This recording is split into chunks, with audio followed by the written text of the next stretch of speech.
हमारे सभी YouTube family को बहुत बहुत जय जय श्री सीताराम। जैसा कि हम सभी को मालूम है कि इस दुनिया में लोग अपने दुख से इतने दुखी नहीं है जितना दूसरे के सुख को देखकर दुखी हैं, और इसके लिए वो मानवता से गिर के पशुता की हद को पार कर जाते हैं। जबकि अगर आप गौर से देखें, पशु अपनी पशुता को नहीं छोड़ता, लेकिन मानव अपनी मानवता को छोड़कर पशु तुल्य जीवन व्यतीत करता है। उसे मालूम है कि जो मैं भुगत रहा हूं मेरे भाग्य का है, लेकिन दूसरे के सुख को देखकर वो अपने मतलब जिसे कहते हैं ना, एक बेकार की चिंता का घुन उसके जीवन को खाया जाता है। और ऐसे लोग करते क्या है, किसी दूसरे के खुशहाल परिवार में आग लगाने के लिए तांत्रिक प्रयोग करते हैं। और भाई तांत्रिक भी गलत क्यों है? हर किसी को भगवान ने पेट दिया है, तो हर किसी को भाई कुछ भी कार्य करके अपना आजीविका चलाना है। अब तांत्रिक ने जो इतनी मेहनत की है, इतनी साधना की है, तो उसे यूं लगता है कि शायद यही मेरा प्रतिफल है, और वह दुष्ट लोगों की दुष्टता को सक्सेस करने के लिए कार्य करने लगता है। इस कार्य में होता क्या है कि किसी की अच्छी भली नौकरी चल रही है, उसको छुड़वा दो। किसी का सुखी दाम्पत्य जीवन चल रहा है, उसमें कटुता करवा दो। किसी के बच्चे संस्कारी हैं, उनको जो है गलत पाथ पर लेकर चले जाओ। किसी का व्यापार अच्छा चल रहा है, तो उसके व्यापार को किसी भी तरीके से बाधित कर दो। किसी को मतलब कोई बहुत ही अच्छा व्यक्ति है, हर किसी से मिलनसार है, हंसमुख है, उसको ऐसी मानसिक प्रताड़ना दे दो कि वो हर वक्त जो है अपने विचारों में उलझा रहे। लोग कहेंगे कि नहीं ऐसा होता नहीं है, लेकिन ऐसा अगर आप समाज में देखें तो कई बार आपने देखा होगा कि कई रिश्तों के अंदर कटुता आ जाती है। ये कटुता कई बार अपने आप पैदा नहीं होती, कुछ तीसरे लोग ऐसे होते हैं जो कटुता को पैदा कर देते हैं। इवन भाई बहन के बीच के मधुर संबंध को खराब करने के लिए भी लोग दुष्टता की हद को पार कर जाते हैं। अगर ऐसे किसी भी आप परेशानी से गुजर रहे हैं, आपको ऐसा लगता है कि आप दवाई ले रहे हैं लेकिन शरीर रोगी हो रहा है, कि इसके पीछे किसी का हाथ है, कोई तांत्रिक प्रयोग कर रहा है, तो आप इस छोटे से उपाय को कीजिएगा। 100% ये वर्क करेगा। तांत्रिक भी फिर इसका काट नहीं कर पाते, क्योंकि ये उपाय किसी का अहित करने के लिए नहीं है, किसी का अहित करने के लिए नहीं है, बस अपना भला करने के लिए। इस बात को हमें नहीं भूलना। मैं कभी नहीं कहता कि आप किसी का बुरा करके आगे बढ़ जाओ, प्रारब्ध को भुगतो, भगवान से क्षमा याचना करो। अगर किसी के साथ गलती करी है तो मन ही मन उस व्यक्ति से क्षमा मांग लो। किसी ने आपके साथ गलत किया है, उसको क्षमा कर दो, फिर आप देखो कि कैसे जीवन के अंदर जो अंधेरा जीवन होता है उसमें उजाला आने लगेगा। तो इस प्रयोग को करने के लिए आपको किन किन चीजों की आवश्यकता है, सबसे पहले वो आप जान लीजिए। आप इस तरीके की चौकी पर एक जो है आप थाली ले सकते हैं, ठीक है जी, या इस चौकी पर ही रख सकते हैं।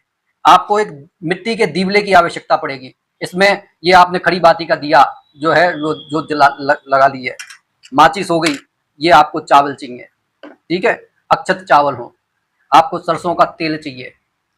जो ये दिया आप रखेंगे, कोशिश ये कीजिए कि दिया रखने के लिए हमेशा कुछ ना कुछ, चाहे लकड़ी का चाहे पत्थर की, कोई ना कोई चीज आप अपने पास रखिए, ठीक है।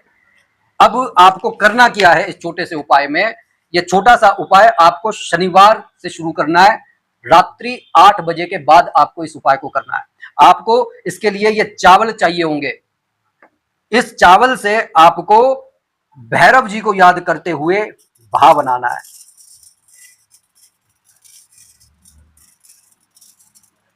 आप ये भा जो है, ये एक भा आपके जीवन से सारे भय को खत्म कर देगा, क्योंकि ये भा भैरव जी को दर्शाता है। भैरव जी जो हैं सारे भय को खत्म करने वाले देवता हैं, जिनके अंदर रुद्र का अंश है। ये 52 भैरव हैं, लेकिन ये एक छोटा सा भय आपके सारे भय को खत्म कर देगा। आपको भा बनाने के बाद में इसके अंदर रा निकाल देना है। अब ये बन गया भ्रा।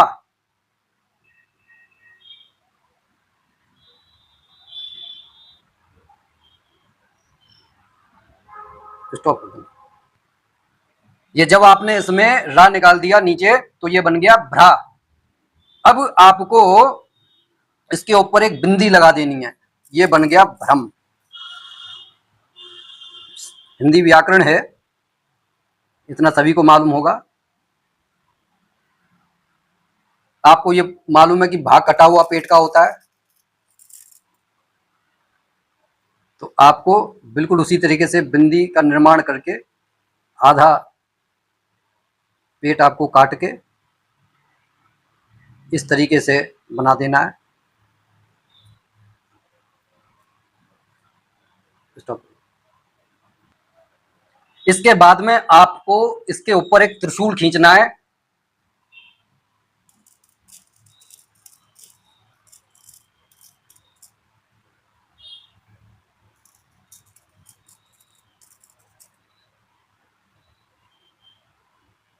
स्टॉप कर देना। इसके बाद में आपको एक त्रिशूल बना देना है।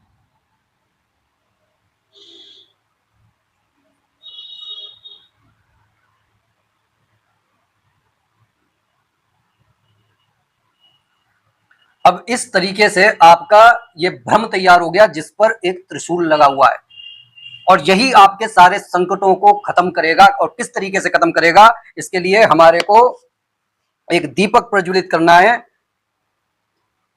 सरसों के तेल का।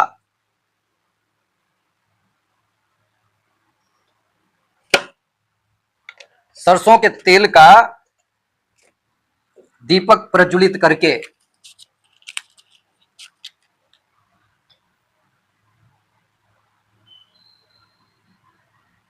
जो किस तरीके से बन रहा है, आप मेरी तरफ से तो मुझे ये सही दिखाई दे रहा है, अब आपकी तरफ से किस तरीके से दिखाई दे रहा है तो एक बार मैं वो भी दिखा देता हूं।